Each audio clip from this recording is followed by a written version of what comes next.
I've never been a day without him. It hurts so bad laying here every day. I know. I'm only going to be able to see you guys twice a week. What if they don't even remember me when they get to see me? Her name is Nicole Addimando. Everyone who loved her called her Nikki.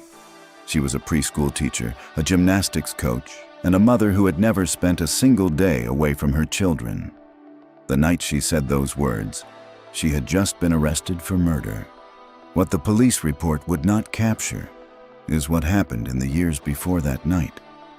What was done to her, what she reported, what nobody stopped. He's laying on this couch. He's just laying there. Oh my God. What's his name? Chris Grover. And I said, I don't want to touch it. He handed me bullets. He loaded it a couple times. And when I saw he was asleep, I got up. And I went to go get the kids. And reached into the couch. And I kneed him. And it fell. And I picked it up. The following program contains content that some viewers may find disturbing. Viewer discretion is strongly advised.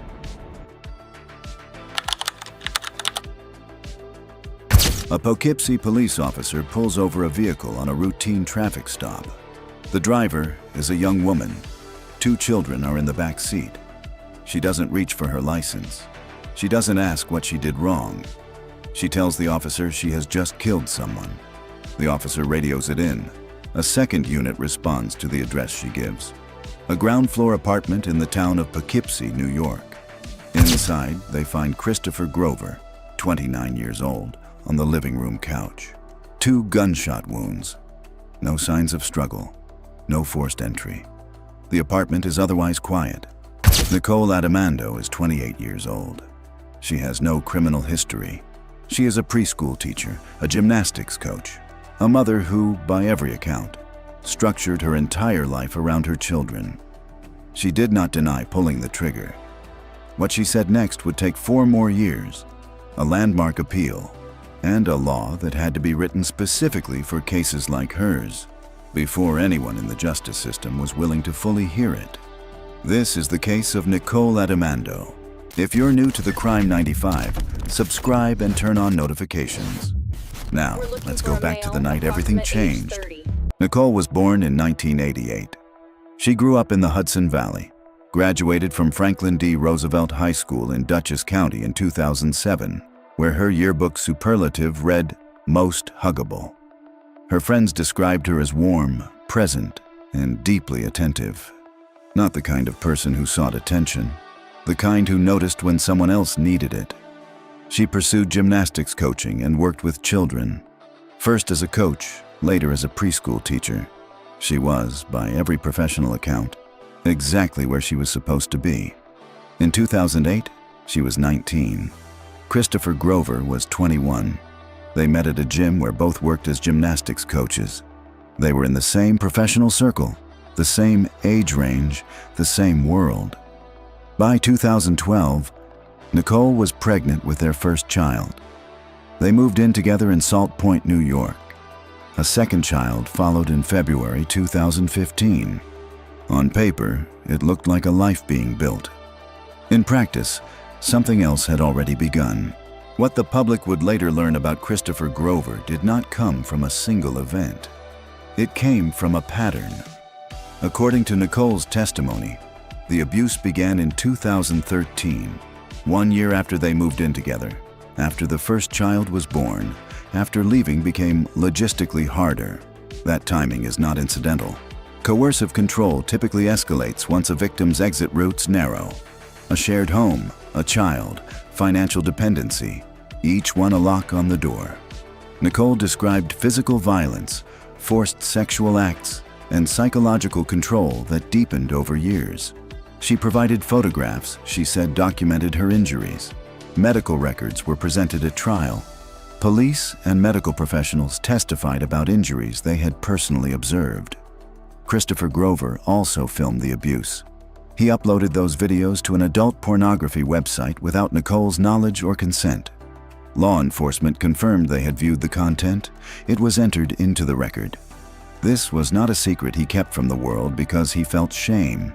He distributed it. By 2015, Nicole had reached out to Sarah Caprioli, a licensed mental health counselor working with Dutchess County Victim Services. Caprioli took Nicole's account seriously. She prepared a formal affidavit documenting the abuse Nicole described. Nicole did not sign it.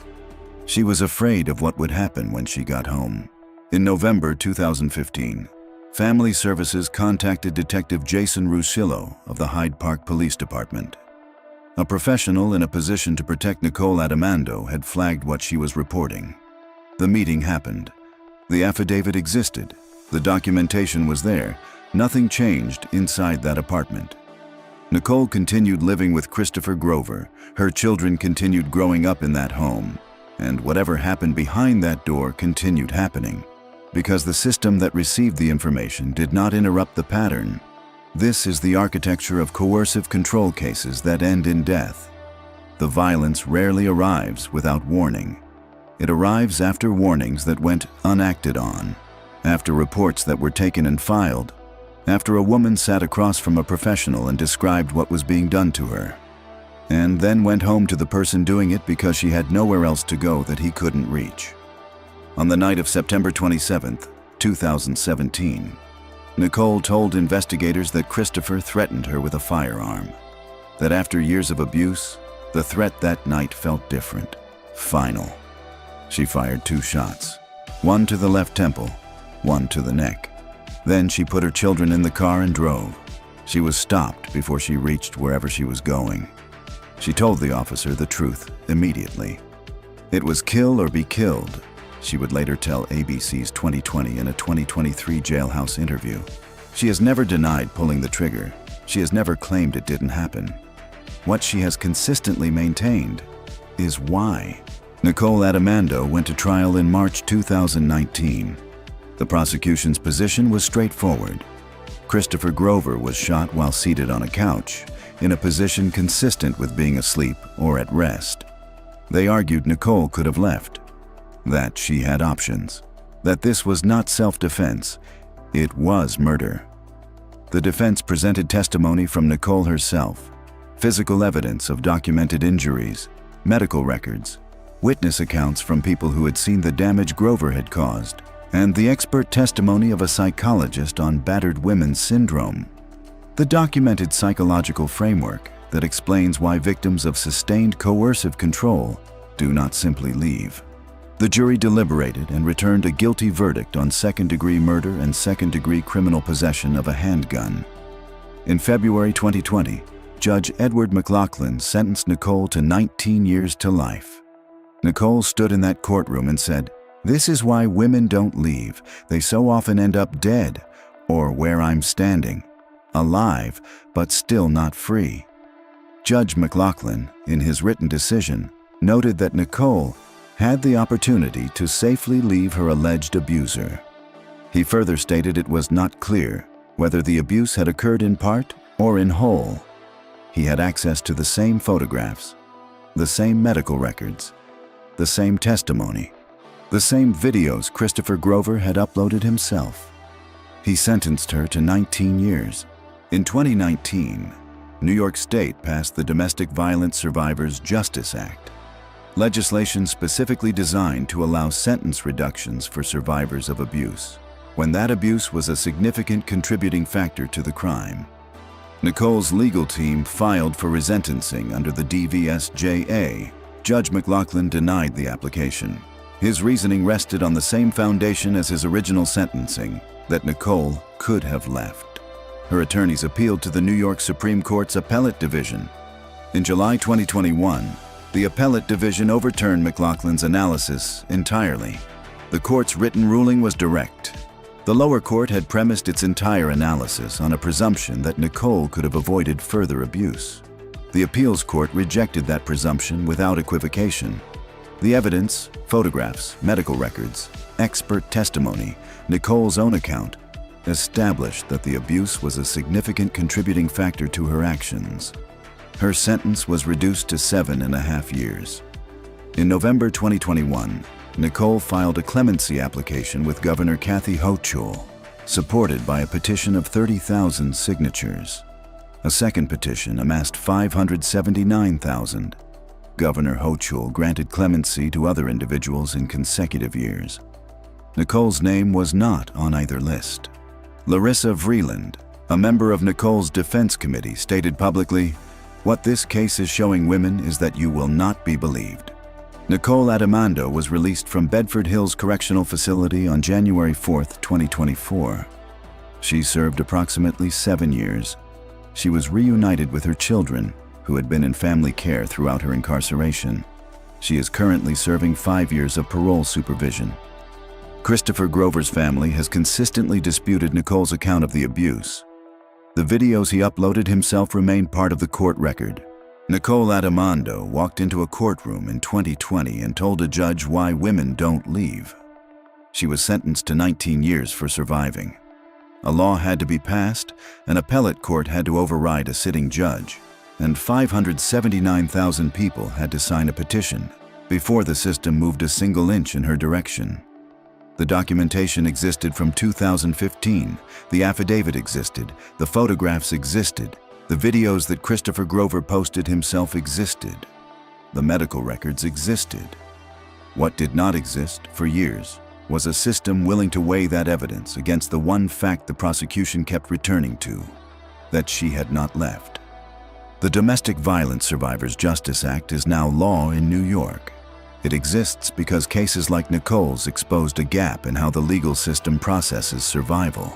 But the law came after the sentence. It came after 7 years of her children growing up without their mother. It came after 579,000 people were ignored.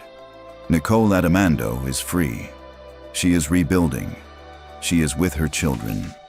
And the question this case leaves open, the one no verdict or appeal has answered, is how many women are still in the room where she was, right now, tonight, with nowhere to go and no one willing to act on what they already know. If this case means something to you, share it.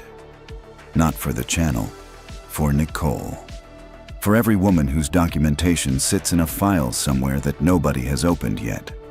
Subscribe to the Crime 95 for weekly documentaries covering the cases that happen behind closed doors. The warning signs, the patterns, the failures. Because some of these cases can still be interrupted if enough people know what to look for.